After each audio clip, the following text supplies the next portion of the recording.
فیصلے کے لیے آپ نے فرمایا یہود کو اپنی کتاب تورات لاؤ۔ آپ کا منشا تھا کہ میں فیصلہ ان کی تورات سے کروں۔ آقا علیہ السلام نے اس کو تکریم دے کر پوری امت کو پیغام دیا۔ ادھر قرآن مجید کی آیت اتری، انا انزلنا التوراۃ فیہا ھدی ونور، ہم نے تورات نازل کی، اس میں ہدایت بھی تھی بنی اسرائیل کے لیے اور نور بھی تھا۔ اب سنن ابی داؤد کی حدیث ہے کتاب الحدود میں، سنن ابی داؤد کتاب الحدود، آقا علیہ الصلوۃ والسلام کے زمانے میں جو تورات تھی وہ تحریف و ترمیم ہو چکی تھی، وہ اصل تورات نہیں رہی تھی جو موسیٰ علیہ السلام پہ نازل ہوئی، اس میں کوئی دوسری رائے نہیں ہے، اور قرآن مجید بھی اس ترمیم و تحریف کا جا بجا ذکر فرما چکا تھا، اور آقا علیہ السلام کو بھی علم تھا اور آپ کو کوئی شک و شبہ نہیں تھا۔ حضرت عبداللہ بن عمر رضی اللہ تعالیٰ عنہ روایت کرتے ہیں حدیث کی، فرماتے ہیں کہ یہود کے کچھ لوگ اس وقت، یہود کے کچھ لوگ آقا علیہ السلام کی خدمت اقدس میں حاضر ہوئے اور آپ کو عرض کیا کہ القف، یہ ایک جگہ تھی مدینہ کے نواح میں، نیبرہڈ میں، یہودی آبادی کا ایک علاقہ تھا، ان کی آبادی تھی، بلایا کہ وہاں تشریف لے آئیں۔ انہوں نے کہا ہمارے ہاں کسی نے بدکاری کا ارتکاب کیا ہے، آپ تشریف لائیں اور فیصلہ کریں۔ آپ کے ذہن میں سوال آئے گا کہ وہ حضور علیہ السلام کی خدمت میں کیوں آئے؟ مختصر میثاق مدینہ ہو چکا تھا اور تمام فریق جو تھے، یہود، اہل کتاب، یہود، ان کے الائز، مسلم، غیر مسلم، سب آقا علیہ السلام کو چیف جسٹس مان چکے تھے مدینہ کا، وہ مان چکے تھے کہ جو ہمارے جھگڑے معاملات ہوں گے وہ قضا فیصلے کے لیے آپ کی خدمت میں آئیں گے، یہ اس کی امپلیمنٹیشن چلتی تھی۔ آپ کو بلایا کہ آپ تشریف لے آئیں، آپ تشریف لے گئے القف میں، ان کے ہاں ایک جگہ تھی بیت المدراس، یہ ان کا سمجھے مدرسہ تھا، مذہبی درسگاہ تھی جہاں وہ تورات کا درس وغیرہ دیتے تھے، وہاں انہوں نے بٹھا دیا آقا علیہ السلام کو فیصلے کے لیے، اور آقا علیہ السلام کی خدمت میں تکریماً تعظیماً، تکریم و تعظیم کے لیے ایک تکیہ رکھا، تکیے کو مسند بنایا اور آقا علیہ السلام کو اس پر بٹھایا، آپ اس تکیہ پر بیٹھ گئے۔ جب بیٹھ گئے تو فیصلے کے لیے آپ نے فرمایا یہود کو اپنی کتاب تورات لاؤ۔ آپ کا منشا تھا کہ میں فیصلہ ان کی تورات سے کروں، کہ جو سزا دینا چاہتے تھے وہ سزا اس وقت بھی تورات میں لکھی ہوئی، بولیے، موجود تھی، کئی تبدیل ہو گئے تھے، کئی احکام اس کے اندر باقی تھے۔ تورات منگوائی تو آقا علیہ السلام کے فرمان سے وہ تورات لے آئے۔ اب یہ ہماری سنن ابی داؤد میں حضرت عبداللہ بن عمر رضی اللہ تعالیٰ عنہ کی روایت ہے، جب تورات وہ جو محرف ہے، متبدل ہے، تحریف شدہ، اصل کتاب نہیں ہے، تبدیل ہو چکی ہے، کچھ حصہ باقی بھی ہے، آج بھی کوئی حصہ باقی ہے، بیشتر رد و بدل ہے، یہ ایک الگ محض۔ وہ تورات جب لائی گئی تو آقا علیہ الصلوۃ والسلام اس تورات کو تکریم دینے کے لیے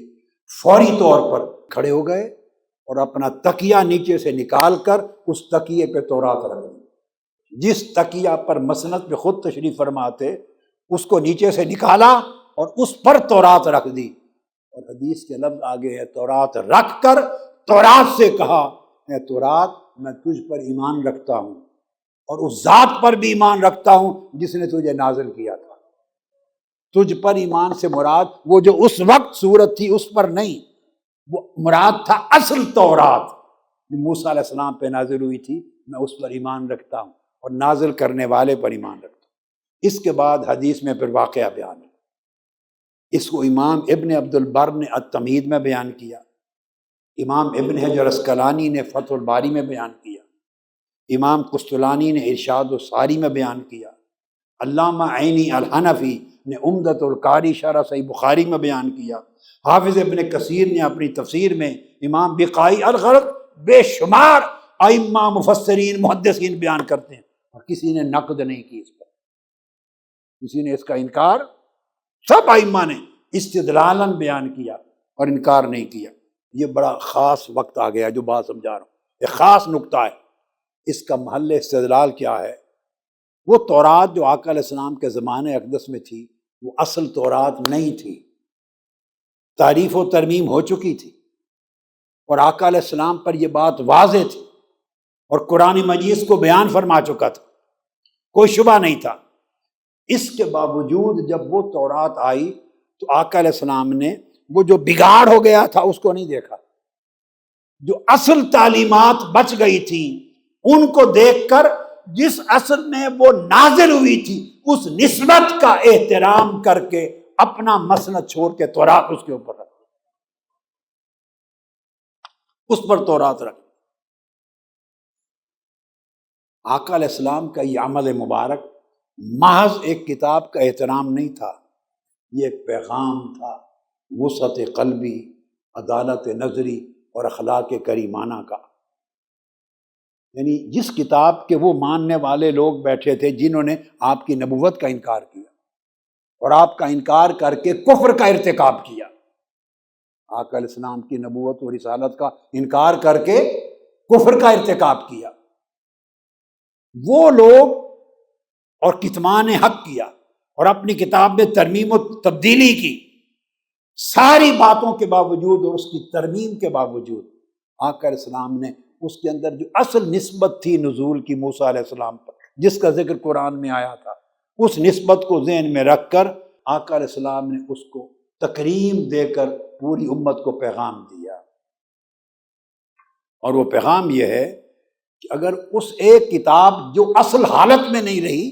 جس میں تحریف و ترمیم ہو چکی ہے، اس کے باوجود آقا علیہ الصلوۃ والسلام اس کے احترام اور تکریم کا ایک راستہ نکال لیتے ہیں۔ ادھر ہم مسلمان جن کا خدا ایک، جن کا رسول ایک، قرآن ایک، کعبہ اور قبلہ ایک، کلمہ ایک، دین ایک، نسبت ایک، دنیا میں پہچان ایک، ہم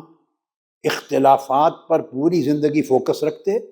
اور مشترکات کو فراموش کرتے، ایک دوسرے پر الزامات کو تراشتے، خدمات کو نظر انداز کرتے۔ اگر آقا علیہ الصلوۃ والسلام ترمیم کے باوجود تکریم کا راستہ نکال لیتے ہیں، تو ہم اپنے اختلافات کے باوجود باہمی احترام کا راستہ نہیں نکال سکتے۔ یہ محل استدلال، ترمیم کے باوجود تکریم کا راستہ نکالا، اس کی اصل نسبت کو دیکھ کر اس کے عیوب کو نظر انداز کیا۔ اس وقت ہم اپنے اختلافات میں ایک توازن امت کا رکھنے کے لیے ہم باہمی احترام کا راستہ نہیں نکال سکتے۔ اگر ہم امت مسلمہ میں مشترکات کو بنیاد بنا کر باہمی احترامات کو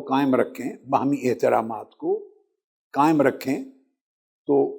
نتیجتاً ہم ایک امت کے طور پر عزت پائیں گے۔ عقیدہ اور مسلک ہر ایک کا اپنا ہے، اس پر قائم رہیں۔ اب جب یہ حکم آقا علیہ السلام عمل فرما رہے ہیں تو نہ وہ معاذ اللہ وہ عمل نہ قرآن کے خلاف ہو سکتا ہے اور نہ وہ ترمیم شدہ تورات کی تکریم ہو رہی ہے۔ تورات کی ترمیم بھی اپنی جگہ ہے اور اس کی باقیات بھی اپنی جگہ ہیں، مگر آقا علیہ السلام نے ایک راستہ خلق کا، وسعت قلبی کا، اس عمل سے دکھایا ہے۔